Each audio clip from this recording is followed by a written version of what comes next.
Doraemon ಮತ್ತು ಮಾಯಾ pencil. ಒಂದು ದಿನ ನೋಬಿತಾ ತುಂಬಾ ದುಃಖದಲ್ಲಿದ್ದನು. ಶಾಲೆಯಲ್ಲಿ ಚಿತ್ರ ಬಿಡಿಸುವ ಸ್ಪರ್ಧೆಯಿತ್ತು. ಆದರೆ ನೋಬಿತಾಗೆ ಚಿತ್ರ ಬಿಡಿಸುವುದು ಚೆನ್ನಾಗಿ ಬರಲಿಲ್ಲ. ನೋಬಿತಾ ಹೇಳಿದನು, ಡೋರೆಮಾನ್, ನಾನು ಖಂಡಿತ ಸೋಲ್ತೀನಿ. ಡೋರೆಮಾನ್ ನಗುಮುಖದಿಂದ ತನ್ನ ಜೇಬಿನಿಂದ ಒಂದು ಸಾಧನ ತೆಗೆದನು. ಇದು ಮಾಯಾ ಪೆನ್ಸಿಲ್. ಇದರಿಂದ ನೀನು ಏನು ಚಿತ್ರ ಬಿಡಿಸಿದರೂ ಅದು ನಿಜವಾಗಿರುವಂತಿರುತ್ತದೆ. ನೋಬಿತಾ ತುಂಬಾ ಸಂತೋಷಪಟ್ಟನು. ತಕ್ಷಣವೇ ಒಂದು ಸುಂದರ ಪರ್ವತ, ನದಿ ಮತ್ತು ಸೂರ್ಯನ ಚಿತ್ರ ಬಿಡಿಸಿದನು. ಆ ಚಿತ್ರ ತುಂಬಾ ಚೆನ್ನಾಗಿತ್ತು. ಎಲ್ಲರೂ ಅಚ್ಚರಿಗೊಂಡರು. ಆದರೆ ಅಷ್ಟರಲ್ಲಿ ಜಿಯಾನ್ ಮತ್ತು ಸುನೇಯೋ ಪೆನ್ಸಿಲ್ ಅನ್ನು ಕಿತ್ತುಕೊಂಡರು. ಅವರು ತಮಾಷೆಗಾಗಿ ಭಯಂಕರ ಪ್ರಾಣಿಗಳ ಚಿತ್ರ ಬಿಡಿಸಿದರು. ಅವುಗಳು ಕಾಗದದಿಂದ ಹೊರಗೆ ಬಂದಂತೆ ಕಾಣುತ್ತಿತ್ತು.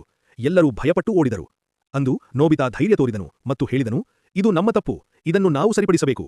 ಡೋರೆಮಾನ್ ಹೇಳಿದನು, ಯಾವುದೇ ಸಾಧನವಾಗಲಿ ಅದನ್ನು ಸರಿಯಾಗಿ ಬಳಸಿದರೆ ಮಾತ್ರ ಅದು ಒಳ್ಳೆಯದು. ನೋಬಿತಾ ಪೆನ್ಸಿಲ್ ಅನ್ನು ಮರಳಿ ಪಡೆದು ಒಂದು ದೊಡ್ಡ ರಬ್ಬರ್ ಚಿತ್ರ ಬಿಡಿಸಿದನು. ತಕ್ಷಣವೇ ಎಲ್ಲಾ ಭಯಂಕರ ಚಿತ್ರಗಳು ಅಳಿದು ಹೋಯಿತು. ಎಲ್ಲರೂ ನೆಮ್ಮದಿಯ ಉಸಿರೆಳೆದರು.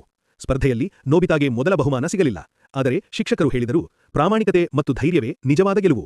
ನೋಬಿತಾ ನಗುಮುಖದಿಂದ ಹೇಳಿದನು, ಧನ್ಯವಾದಗಳು ಡೋರೆಮಾನ್.